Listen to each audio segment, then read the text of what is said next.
అడిగిన ప్రశ్న, ఆయన అరెస్ట్ అయిపోయారండి క్రాంతిరామ్ టాటా గారు, విశాల్ గున్ని అరెస్ట్ హోగానా అనండి. నై నై మేడం అన్నాడు. అంటే వాళ్ళని అరెస్ట్ చేయకుండా, వాళ్ళని కస్టడీలోకి తీసుకోకుండా నన్ను బొంబాయి నుంచి ఆంధ్రాకి పిలిపిస్తున్నారు ఏంటి బాబోయ్? ఎందుకంటే చావు చివరి టంచుల దాకా వెళ్ళొచ్చింది సార్. ఇక తలుచుకొని ఎక్కెక్కి ఏడుస్తుంటే చూసే వాళ్ళకి కన్నీటి పర్యంతం అవుతుంది సార్. అలా అమ్మాయిని తెచ్చేటప్పుడే అన్ని రకాల జాగ్రత్తలు తీసుకొని ఇక్కడ అరెస్ట్ చేయాలి సార్. పోనీ మీరు చెప్తారు కంప్లైంట్ ఇవ్వడానికి పిలిపించామని, అదేంటి సార్ కంప్లైంట్ వాట్సాప్ లో ఇచ్చేయచ్చు కదా, 100కి డయల్ చేసేసి అదేంటది కంప్లైంట్ వాళ్ళు రాసేసుకుంటారు కదా. కంప్లైంట్ త్రూ స్టేషన్ కు వచ్చి మీడియా ముందు ఇస్తేనే కంప్లైంటా? కాదే. మరి ఎందుకు తీసుకొచ్చారు? పోనీ తీసుకొచ్చారు, తీసుకొచ్చిన వెంటనే వారిద్దరినో ముగ్గురునో సస్పెండ్ చేసే అవకాశం అథారిటీ మీకు ఎంతవరకు ఉంది, ఎన్ని రోజులకు ఉంది, ఏ మేరకు చేయగలుగుతారు, అసలు చెయ్యగలరా చేయలేరా అనేది పూర్వాపరాలు పూర్తిగా పరిశీలించుకోవాలి కదా సార్.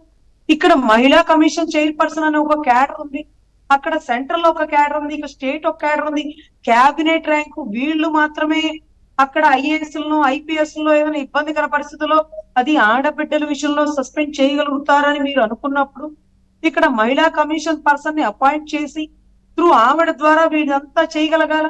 ఇక్కడ ఉండే మహిళా కమిషన్ బాసిరెడ్డి గారి పద్మ గారి ప్లేస్ లో ఇంకొక ఆవిడ ఎవరో ఉన్నారు. ఇంత ఇన్సిడెంట్ జరుగుతుంటే కనీసం జత్వాని గారిని పలకరించి, అమ్మా మీకేం భయం లేదు, ఆంధ్ర రాష్ట్రంలో మీకు న్యాయం దొరుకుతుంది, ప్రభుత్వాలు ఏవైనా కానీ అమ్మా మహిళలు ఎవరైనా కానీ నేను న్యాయం చేయాల్సిన క్యాబినెట్ ర్యాంక్ లో ఉన్నాను అంటూ ఎందుకు ఆవిడ వచ్చేంత వరకు భరోసా ఇవ్వలేదు? పోనీ అసలు బయటికి రావట్లేదా అంటే వస్తుంది సార్. అక్కడెక్కడ గుడ్లవల్లేరు కాలేజీలో ఏదో ఇన్సిడెంట్ జరిగిందంటే కెమెరాలు ఉన్నాయా, ఫొటోస్ వచ్చినాయా, వీడియోస్ వచ్చినాయా, ఏవి బయటికి రాలేదు. పిల్లలంతా హడలెత్తిపోయారు. అక్కడికి వచ్చి మహిళా కమిషన్ ధర్నా. మరి ఇక్కడేమవుతుంది? దానికి దీనికి ఒక రోజే కదా గ్యాప్. మీరు టీవీలు పెట్టుకొని చూస్తున్నారు కదా, రాష్ట్రం అంతా గగ్గోలు పెడుతుంది కదా. ఆ పిల్ల ఎక్కెక్కి ఏడుస్తుంటే అడ్వకేట్లకి ప్రజాప్రతినిధులకి కన్నీటి పర్యంతం అయిపోతుంది కదా. ఒక డాక్టరే ఆవిడ పెద్ద కవితలు కవిత్వాలు అంటూ రాస్తుందే, ఒక రచయిత్రలాగా కొన్ని ఆవిడ పథకాల ప్రకారం కొంత సిస్టమ్ ప్రకారం ఉంటుంది, కొంత మంచి ర్యాంకరే స్టూడెంటే లేకపోతే డాక్టరే, ఇవన్నీ ఏమీ లేవమ్మా మీకు?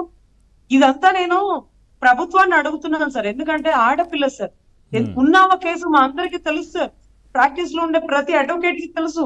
ఎందుకంటే ఉన్నావా కేసులో ఉన్నావా చేసిన ఫైట్ కి అక్కడ ఉండేటటువంటి ప్రజాప్రతినిధులు అరెస్ట్ చేయడానికి కుల్దీప్ సింగ్ కి ఎంత పోరాడిందో, చివరాఖరికి ఒక ట్రక్కు లారీ గుద్ది యాక్సిడెంట్ అయ్యి ఆ అమ్మాయితో వెళ్ళే అడ్వకేట్ కూడా అన్యాయం జరిగిన పరిస్థితి సార్.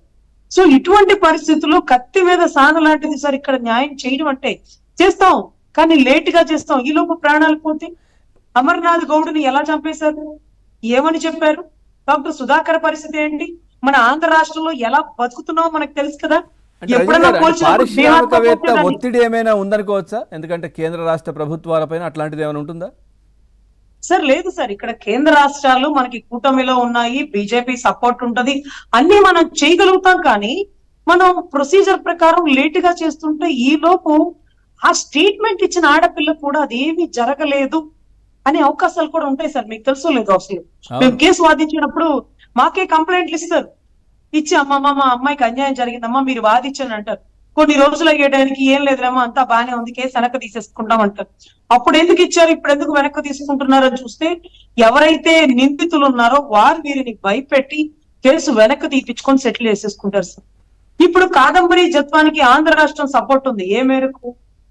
ఆమెను ఇబ్బంది పెట్టిన వారిని ఎవరెవరిని సపోర్ట్ చేశారు? పోలీసులు భయపడి వారంతా వారు లొంగిపోతున్నారు కదా. అసలు ముందుగానే టికెట్ చేసుకోవడం ఏంటి? ఎప్పుడైనా తెల్లవారుజామున 6:30కి మిస్సింగ్ కేసు, కిడ్నాప్ కేసులు, లేకపోతే రేప్ ఘటనలు, మర్డర్ ఘటనలు, ఇలాంటి వాటికి మాత్రమే కడతారు, కట్టారు కూడా. కానీ తెల్లవారుజామున 6:30కి ఎమర్జెన్సీలో ఎఫ్ఐఆర్ ఎందుకు సార్? అంటే ఫ్లైట్ ఎక్కాలంటే ఎఫ్ఐఆర్ ఉండాలి కదా, ఫ్లైట్ ఎక్కాలంటే సెర్చ్ వారెంట్ రావాలి కదా. సెర్చ్ వారెంట్ ఎఫ్ఐఆర్ అయితేనే వస్తుంది కదా. నైట్ కి టికెట్లు బుక్ చేసేసుకొని పొద్దునే తెల్లవారుజామున 6కి అంతా రెడీ అయిపోయి 11:30కి ఫ్లైట్ ఎక్కి ఐపీఎస్ వెళ్లాల్సినంత ఘోర ఘటన ఏం జరిగిందండి? IO, investigation officer. ఇలాంటి కేసులు ఇన్వెస్టిగేషన్ ఆఫీసర్ మాత్రమే చెయ్యాలి. ట్రైన్ టికెట్లు, బస్ టికెట్లు మాత్రమే ఇవ్వబడతాయి. ఫ్లైట్ టికెట్లు గవర్నమెంట్ ప్రొవైడ్ చేయబడతాయి. ఒకవేళ చేయాల్సి వస్తే మావోయిస్టా, టెర్రరిస్టా, దానికి సంబంధించిన ఎక్స్పెన్సెస్ కి పెద్ద పెద్ద వాళ్ళకి సార్. ఎందుకంటే మా జగన్ ఉన్నాడు సార్, ఆర్థిక నేరగాడు. తెలంగాణకు వెళ్ళేటప్పుడు ప్రతిసారి ఫ్లైట్ టికెట్ లో పోతాడు. ఆయనకి ఫెసిలిటీస్ ఇవ్వాలి, ఆయన ఫ్లైట్ ఆయన బుక్ చేసుకోవాలి. ఆయన నిందితుడు. ఆయన పట్టుకోవడానికి వెళ్ళే ఐపీఎస్ ఆఫీసర్ ఏంటో అసలు. ఐపీఎస్ ఆఫీసర్ ఇంతవరకు ఏ కేసులో కూడా ఆయన వెళ్ళిన చరిత్ర లేదు సార్. బొంబాయి టూర్కి వెళ్ళాడా? ఏ హోటల్లో ఉన్నారు? ఎంత బిల్ అయింది? ఎవరు పే చేశారు? పే చేసిన వాడి పాత్ర ఉంటది సార్. ఈ కుక్కల విద్యాసాగర్ గారి ఆధ్వర్యంలో ఐపీఎస్ విశాల్ గున్ని గారు కలవడానికి, కదిలి వెళ్ళడానికి గల కారణం జిందాల్. ఎస్ఐ స్థాయి వ్యక్తులు వెళ్తే అయిపోయే పనిది. ఒకవేళ వెళ్ళాలి అనుకుంటే వెళ్ళకూడదు సార్, అది రూల్ సార్. సార్ ఐపీఎస్ అసలు వెళ్ళనే కూడదు సార్. ఎందుకంటే ఎస్ఐ స్థాయి వ్యక్తులు వెళ్ళి ఎంక్వైరీ చేసుకోవాల్సింది. పక్క స్టేట్ కాబట్టి కొంతమంది స్టాఫ్ వెళ్ళొచ్చు సార్. ఇన్వెస్టిగేషన్ ఆఫీసర్ కింద స్టాఫ్ ఎవరైనా వెళ్తారేమో, కానీ పైన స్టాఫ్ ఎప్పుడు వెళ్ళిన చరిత్ర మేము చూడలేదు సార్ మా ప్రాక్టీస్ లో. ఎందుకంటే మేము కోర్టు బోన్ ఎక్కించేటప్పుడు ఐఓన్ ఎక్కిస్తాం. ఐఓన్ ఎక్కించి ఐఓనే క్వశ్చన్ చేస్తాం. ఇప్పుడు నేను ఐపీఎస్ ఎక్కించమంటారా? డీసీపీని కోర్టు బోన్ ఎక్కించి సార్ బొంబాయి ఫ్లైట్ ఎక్కారు కదా, దిగిన తర్వాత ఎప్పుడు వచ్చింది, సెర్చ్ వారెంట్ ని ఎలా వాడారు, దేనికోసం వాడారు, ఏమేమి సీజ్ చేసేదారు, ఇవన్నీ కూడా ఇన్వెస్టిగేషన్ లో తీసుకుంటారు సార్. ఎనీవే ఆ అమ్మాయి ప్రాణానికి రక్షణ లేదు అనేది ఈ రోజు కూడా వాస్తవమైన విషయం సార్. ఎనీ టైం ఏమైనా జరగచ్చు సార్. ఎందుకంటే పాపం వాళ్ళ నాయనికి ఫ్లైట్ యాక్సిడెంట్ ఎలా అయిందో ఇంతవరకు తవ్వకాల్లోంచి ఏ ఇన్వెస్టిగేషన్ ఆయన చేయించలేకపోయారు. తల్లి ఎందుకు అమెరికా దాటి ఆంధ్రాలో అడుగు పెట్టలేకపోతుందో ఆ తల్లికి తెలియాలి. తండ్రి ఆస్తిలో వాటా కూడా వద్దు అంటూ అరిచేతుల్లో ప్రాణాలు పెట్టుకొని చెల్లెలు ఎందుకు బయటకు వెళ్ళిపోయిందో, చెల్లెలు ఎందుకు కొట్టాడో, గొడ్డలు ఏమైపోయిందో, వివేకానంద రెడ్డి గారి కేసు ఎందుకు తెగట్లేదో, ఇవన్నీ ఆంధ్ర రాష్ట్రంలో ఇలా జరుగుతుంటే ఆ అమ్మాయిని తీసుకొచ్చి మనం కంప్లైంట్ ఇప్పించి ఈ రోజు వరకు కూడా వాళ్ళు వీళ్ళు మాట్లాడుకోవడమే కానీ ప్రాపర్ ఏమీ జరగనే లేదు సార్. ఈ పాటికి ఐపీఎస్ మొత్తాన్ని ఎత్తి లోపలయ్యాలా, సస్పెండ్ చేయాలా ఘటన కూడా జరగలేదు సార్. కానీ ఆ అమ్మాయి ప్రాణానికి రక్షణ కల్పిస్తున్నారు పాపం హోమ్ మినిస్టర్ గారు, లేకపోతే state government, what ever it may be sir. కానీ ఇంకొంచెం ఫాస్ట్ గా వెళ్ళాలి. ఈ కేసులో డిలే అయ్యే కొద్దీ ప్రాణాలు పోతుంది. నోరు తెరిచి అమ్మాయి దగ్గర ఇంకా స్టేట్మెంట్స్ ఏమి మనం పూర్తిగా తీసుకోవాలి. మీడియా ముందు ఇచ్చింది, పోలీసుల ముందు ఒప్పుకుంది కూడా మేము పరిగణించాం సాక్ష్యంగా. కోర్టులో జడ్జి గారి ముందు ఒప్పుకోవాలి. జడ్జి గారి ముందు ఒప్పుకోవడానికి కోడికత్తి సీన్ కూడా నేనే చేశానని ఒప్పుకున్నాడు సార్. మీకు తెలుసో లేదో, కోడికత్తి సీన్ చేసే అవకాశం లేదు సార్. చేతిలో వాటర్ బాటిల్స్ ఉన్నాయి సార్, వాటర్ బాటిల్ సీజ్ చేయలేదు సార్. అన్ని సీజ్ చేశారు. జేబులో ఉన్న 10 రూపాయల నోటు సీజ్ చేశారు సార్. ఆయన వాడే పాత పర్స్ సీజ్ చేశారు సార్. బెల్టులు గట్రా సీజ్ చేశారు సార్. కానీ చేతిలో ఉండే వాటర్ బాటిల్స్ ఎన్ని ఉన్నాయో కౌంట్ చేయలేదు, వాటిని సీజ్ చేయలేదు. చేతిలో వాటర్ బాటిల్స్ ఉండే వాడు కత్తితో పొడి చేసి మళ్ళీ ఒక్కడిక్కడ నుంచోడానికి ఆయన ఏమైనా శక్తిమేనా, హీమేనా? కత్తి కూడా ఆయన చేతిలో లేదు. ఆ కోడి కత్తి కూడా ఆయన చేతిలో లేదు. లేదు సార్, అది దొరికింది కింద. ఎవరో పాపం ఆయన టికెట్ ఎవరో వచ్చింది అనుకుంటా పాపం ఆయనకి మొన్న మధ్యాహ్నం.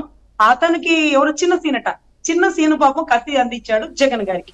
లోతుగా దిగితే జగన్ గారి చేతుల మీద ఉండాలి, పొడిచేటప్పుడు క్లయింట్ దగ్గర ఉండాలి, నిందితుడి దగ్గర ఉండాలి. పాపం కింద ఎలా పడిపోయిందో మాకు తెలియలా. అలా నేనేమంటానంటే వారంతట వారే కూడా నేరాన్ని ఒప్పుకుంటారు సార్. పరిస్థితులు అలాగే ఉంటాయి సార్. చెయ్యని దాన్ని కూడా ఇప్పుడు మేము అడుగుతాం జత్వానిని, అమ్మ జైల్లో మేమేమన్నా అసభ్యంగా ఫోటోలు తీస్తారా, ఎవరన్నా మీతో దుర్భాషలు ఆడారంటే అదంతా ఏం లేదండి, నన్ను బెయిల్ వేసుకునివ్వలేదు, నన్ను బెయిల్ ప్రొవైడ్ చేయలేదు అని ఆవిడ అందరితో క్లోజ్ చేసే అవకాశాలు కూడా ఉంటాయి సార్. అంటే ఆల్రెడీ చెప్పిన విషయం ఏమవుతుంది? ఆల్రెడీ చెప్పింది